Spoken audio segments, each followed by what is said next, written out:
धर्म ध्री धातु से बना है, जिसका मतलब होता है धारण करने योग्य, या कुछ लोग ये अर्थ निकालते हैं जो धारण किया हुआ है सभी चीज़ों को। मैं इस वाले अर्थ के पक्ष में हूँ कि ऐसे सिद्धांत जिससे सभी प्रकृति, जिसे धारण की हो, जिससे ऐसे सिद्धांत जिससे प्रकृति संयमित रूप से चल रही है या चलनी चाहिए, चाहे वो जीव हो, निर्जीव हो, ब्रह्मांड हो, प्लैनेट हो, इंसान हो या दूसरे एनिमल्स या प्लांट हो, उसे धर्म कहते हैं। तो धर्म का आधार क्या होना चाहिए? कुछ लोग धर्म का आधार परंपराएं मानते हैं, ये भी गलत है। सपोज एक बच्चा है, उसके पिताजी चोर हैं, तब तो चोरी करना उसका धर्म, क्योंकि उसके पूर्वज करते हुए चले आए हैं। उसके हिसाब से ध्रुव प्रहलाद गलत हो गए, क्योंकि प्रहलाद के पिताजी हिरण्यकश्यप राक्षस थे और प्रहलाद धर्मात्मा हो गए। तो धर्म का जो मूलभूत आधार है वो ज्ञान होना चाहिए, या जिसे विज्ञान कहेंगे। वेस्टर्न साइंस नहीं, विज्ञान। विज्ञान और वेस्टर्न साइंस में बहुत अंतर है। वेस्टर्न साइंस केवल मटेरियल साइंस के पीछे भी भाग रहा है। बहुत सारी ऐसी चीज़ें हैं मटेरियल के परे जो नहीं जानता, इसलिए हम वेद का, या कह सकते हो धर्म का आधार वेस्टर्न साइंस नहीं, विज्ञान को कहूँगा। जिन विज्ञान का मतलब हर चीज़ों का ज्ञान, मैटर से लेकर जिससे सभी चीज़ों का निर्माण हुआ है परम ब्रह्म, उसका ज्ञान विज्ञान कहा जाता है। लेकिन आज बड़े मज़े की बात है कि धर्म का आधार, पहली बात धर्म परंपराओं को मान लिए हैं, पता ही नहीं। कुछ लोग दर्शन को धर्म मान लिए हैं, उनको ही पता नहीं, उनका अलग धर्म हो गया है। पूरे ब्रह्मांड का एक ही धर्म है जिससे प्रकृति संयमित रूप से अच्छे से आगे बढ़ती रहे और निरंतर मानव जात या किसी भी प्रकार के जीवों, निर्जीवों, प्राकृतिक संपदाओं का विकास होता रहे, उसे धर्म कहते हैं। इसके अलावा परंपराएं हैं, दर्शन हैं, उनको लोग धर्म माने हुए हैं, और उनका आधार क्या रखे, ये बड़ी मजेदार चीज है। अब के मनुष्य धर्म का आधार लाभ रखे। वास्तव में कोई भी इंसान ऐसा नहीं है जो किसी एक दर्शन या वो जो समझता है धर्म को फॉलो करता हो। वो वहीं तक किसी धर्म या दर्शन को फॉलो करेगा जहां तक उसका स्वार्थ सिद्ध हो। जहां स्वार्थ के बीच में आएगा कुछ सिद्धांत, वो उसको फॉलो नहीं करेगा, वो तुरंत दूसरे दर्शन का हवाला देकर तुरंत अपने आप को बचाएगा। तो इस समय मानव जो फॉलो कर रहा है, चाहे वो दर्शन हो, परंपराएं हो, वो वहां तक फॉलो करेगा जहां तक उसका स्वार्थ सिद्ध होता है, जहां तक उसे प्रॉफिट। जैसे ही लॉस होगा तुरंत बदल जाएगा। और ये केवल एक टाइप के दर्शन वालों की मैं बात नहीं कर रहा हूं, सभी दर्शनों में। जैसे बहुत सारे हिंदू धर्म में मैं बात करूं, बहुत सारे ऐसे पुजारी हैं जो मैं पहले ही बता चुका हूं, जो खुद मंदिर में रहते हैं, लेकिन मंदिर में जो मूर्ति है उसकी फिलॉसफी नहीं समझते, उसको पत्थर बोलते हैं। तो वहां हो क्यों? क्योंकि वहां से लाभ, जब तक लाभ रहेगा तब तक नहीं बोलेंगे। दूसरे में आते हैं कुछ नास्तिक अपने को समझते हैं, बौद्ध दर्शन वाले जो बौद्ध को एक बौद्ध धर्म समझते हैं। बौद्ध दर्शन वालों क्या है, खुद को नास्तिक समझे ना, भगवान की पूजा पाठ नहीं करनी है, लेकिन बुद्ध जी का ही पूजा करेंगे। ऐसे ही कुछ लोग हैं जो संविधान को सर्वोच्च मानते हैं, और कहाँ तक रूल और रेगुलेशन को फॉलो करेंगे जहाँ तक उन्हें प्रॉब्लम ना आए। जहाँ तक प्रॉफिट है सही है, जहाँ लॉस होना शुरू हुआ तुरंत दूसरा रास्ता आप कर लेंगे, बैकडोर वाला, खुद गलत करने लगे। तो इस समय जो मानव है उसको धर्म का ज्ञान नहीं है। पूरे ब्रह्मांड में मैं बताया हूँ एक ही धर्म है जो सब चीज़ों को धारण किए हुए, जो ऐसा सिद्धांत जिससे सभी चीज़ नियमित और संयमित रूप से चलती हैं, वो है धर्म।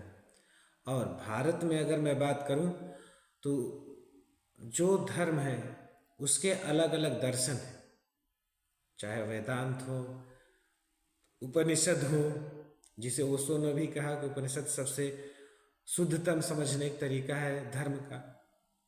चाहे जैन धर्म हो, बौद्ध धर्म हो, वैष्णव धर्म हो, शैव धर्म हो, किसी भी प्रकार के जो आप दर्शन समझते हो, जिसे आप धर्म समझते हो, जो वास्तव में जो दर्शन है वो उसी धर्म को एक्सप्लेन करने की कोशिश करते हैं। इसीलिए चाहे आप भारतीय दर्शन में कहीं भी जाएंगे, भारत के जितने भी दर्शन हैं उसमें आपको वैदिक दर्शन जरूर मिल जाएंगे, उसके सिद्धांत जरूर मिलेंगे। इवन कॉन्स्टिट्यूशन में भी उसके सिद्धांत मिलते हैं। तो जो धर्म है उसको पहले समझिए क्या है और उसका आधार क्या होना चाहिए। कुछ लोग मान लेते हैं अरे ऐसे करते हुए करेंगे, या किसी किताब में लिखा है इसलिए करेंगे। किताब मनुष्य ही लिखते हैं और उनका उद्देश्य क्या है, उनका परिप्रेक्ष्य क्या है, वो किस टाइप के इन्वायरमेंट में पढ़ेंगे उस चीज़ों से उसे डिसाइड करते हैं। जबकि धर्म का आधार हमेशा ज्ञान होना चाहिए। और जैसे जैसे ज्ञान विकसित होता जाएगा वैसे वैसे हम वास्तव में धार्मिक होते जाएंगे। कई साइंटिस्ट ये कहे भी हैं कि जब हम थोड़ा सा पढ़ते हैं या थोड़ा सा विज्ञान जानते हैं तो हम धर्म से दूर होते हैं, लेकिन जब बहुत ज़्यादा ज्ञान होता है तब हम फिर धर्म के करीब जाते हैं। वो हमारे साथ भी हुआ है, ऐसी बात नहीं। तो भारत में या कह सकते हैं विश्व में ज़्यादातर लोग ऐसे हैं जो वास्तव में धार्मिक हैं ही नहीं, परंपरावादी, अवसरवादी। परंपरा को उस अवसर तक फॉलो करेंगे जहाँ तक उनका स्वार्थ है, फिर उस परंपरा को भी नहीं फॉलो करेंगे। दर्शनवादी अवसरवादी है, मतलब किसी भी दर्शन को तब तक फॉलो करेंगे जब तक उनका अवसर बना है लाभ होने का। जहाँ हानि होने का अवसर आया तुरंत उस दर्शन उस परंपरा को छोड़ देंगे। धर्म के बारे में कोई सोच ही नहीं रहा, चाहे हिंदू हो, मुस्लिम हो, सिख हो, क्रिश्चियन हो, इसके बारे में कोई सोच ही नहीं रहा। धर्म जीवन को उत्तम बनाने के लिए मटेरियल लेवल से लेकर आध्यात्मिक लेवल तक उन्नति की तरफ जाने की तरह है। ज्ञान अर्जित करना, तो धर्म का आधार ज्ञान होना चाहिए। और रूढ़िवादिताएं जो हैं ये ज्ञान की बाधक होती है। मैं केवल धार्मिक क्षेत्र की बात नहीं कर रहा, साइंटिफिक क्षेत्र में भी अगर हम किसी चीज़ को मान लेते हैं, हाँ साइंटिस्ट ने ऐसा कहा ऐसा कहा, वही मान लेते तो नई खोज होगी नहीं होगी।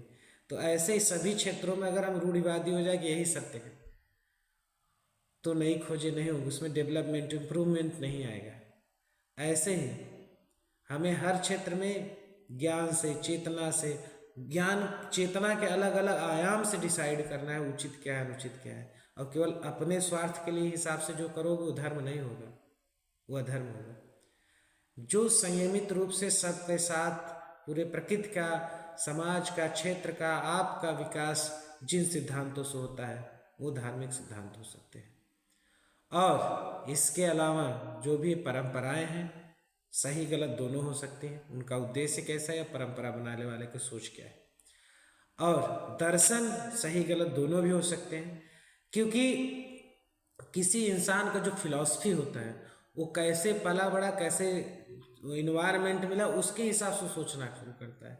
बहुत कम लोग होते हैं जो ध्यान योग करके या इन सब जड़ताओं से परे जाके संपूर्ण रूप से सोच पाते हैं, उनकी फिलॉसफी सही रही। नहीं तो चाहे दर्शन हो जिसे हम फिलॉसफी कहते हैं या रिलीजन हो जिन्हें हम परंपराएं कहते हैं, वो गलत सही दोनों भी हो सकती है। वो किस प्रकार से दर्शन में वो इंसान देखता है या परंपराएं किस प्रकार से चल रही है।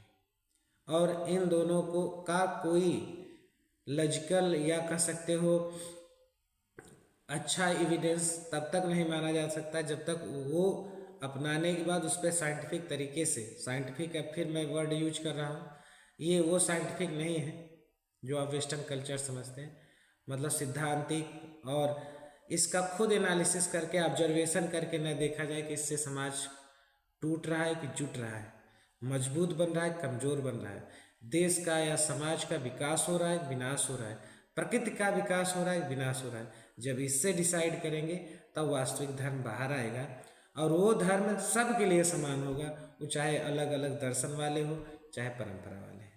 तो उम्मीद करते हैं आप धर्म के आधार और दर्शन और परंपराओं को समझ पाए होंगे। जय श्री राम।